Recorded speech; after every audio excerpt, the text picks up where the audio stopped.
Good morning friends, मैं professor तहसीन फातिमा एक बार फिर एक नई कहानी के साथ आपके सामने हाजिर हूँ। ये कहानी है सौरभ की, जो लखनऊ के पास एक गांव में रहा करता था। उसके पिताजी एक छोटी सी मिठाई की दुकान में काम किया करते थे।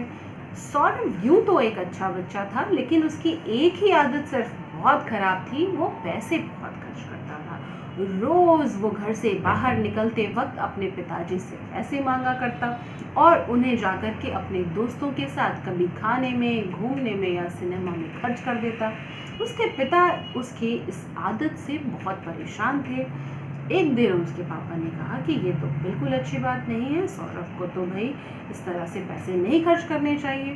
तो सौरभ जब उस दिन घर आया तो उसके पिताजी ने उसे कहा कि सौरभ, तुम जो ये पैसे खर्च करते हो, इतनी फिजूल खर्ची करते हो, ये बिल्कुल अच्छी बात नहीं है। ये बात सुन करके उसको बड़ा गुस्सा आता है सौरभ को कि पिताजी, कितने पैसे लेता हूँ मैं आपसे? क्या हजारों रुपए लेता हूँ क्या?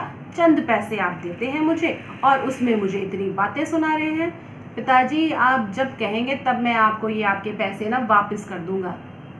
ये बात सुन करके उसके पिताजी को बहुत गुस्सा आता है, दुख भी होता है कि ये सही बात को समझ नहीं रहा है और उल्टा वो इस तरह से मुझसे बात कर रहा है। लेकिन पिताजी समझ जाते हैं कि गुस्से से, मारपीट से या डांट फटकार से अब काम नहीं चलेगा, उसे यह बात समझानी होगी। उसके पिताजी सौरभ को कहते हैं कि अच्छा सौरभ, अगर ऐसी बात है तो ठीक है, मुझे ज़्यादा पैसे नहीं, तुम मुझे रोज़ बस 1 रुपए दे दिया करना। तो वो कहता है 1 रुपए, कौन सी बड़ी बात है पिताजी, दे दूंगा। तो मन ही मन सौरभ बड़ा खुश होता है, पिताजी भी क्या बात कर रहे हैं, 1 रुपए देने की बात कर रहे हैं। और ये कह करके वो वहाँ से चला जाता है। अगले दिन जब शाम को वो घर आता है तो वो 1 रुपए देने की बात को भूल चुका होता है। लेकिन पिताजी सामने आते हैं और कहते हैं, सौरभ, मेरा 1 रुपए। तो सौरभ को अचानक से याद आती है कि हाँ, 1 रुपए वाली बात तो हुई थी। वो कहता है अच्छा अच्छा ठीक है, देता हूँ। वो जा करके अपनी दादी माँ से मांग करके लेकर के आता है और पिताजी को दे देता है। पिताजी उन पैसों को लेते हैं और पास ही में जो जल रही थी भट्टी, उसमें डाल देते हैं। अब सौरभ इस बात से बड़ा हैरान होता है कि पिताजी, आपने पैसे भट्टी में क्यों डाल दिए? तो पिताजी ने कहा, भाई मेरी मर्जी है, तुम्हें सिर्फ 1 रुपए देने से मतलब है, मैं उसे कहाँ डालूं, कहाँ खर्च करूं, उससे तुम्हें कोई मतलब नहीं।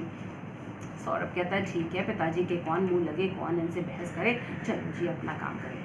अगले दिन फिर वो किसी से मांग करके पिताजी को पैसे देता है। इसी तरह से काफ़ी दिन बीत जाते हैं। कभी वो अपने सारे रिश्तेदारों से, कभी दोस्तों से 1 रुपए मांगता और ला करके अपने पिताजी को देता। पिताजी रोज़ उस पैसों को भट्टी में जला देते।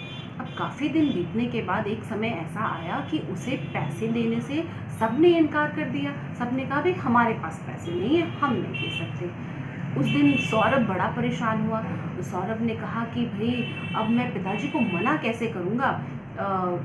मैंने तो बड़े एटीट्यूड में उनको कह दिया था कि 1 रुपए कोई बड़ी बात नहीं है, मैं आपको दे दूँगा, अब मैं क्या करूँगा?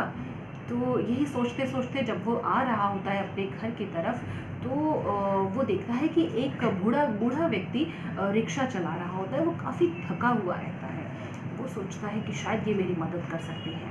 सौरभ जाता है उनके पास और कहता है कि बाबा, आपका रिक्शा मैं चला देता हूँ, आपको कहाँ तक जाना है ये रिक्शा मैं पहुँचा देता हूँ, आप मुझे बस 1 रुपए दे दीजिएगा।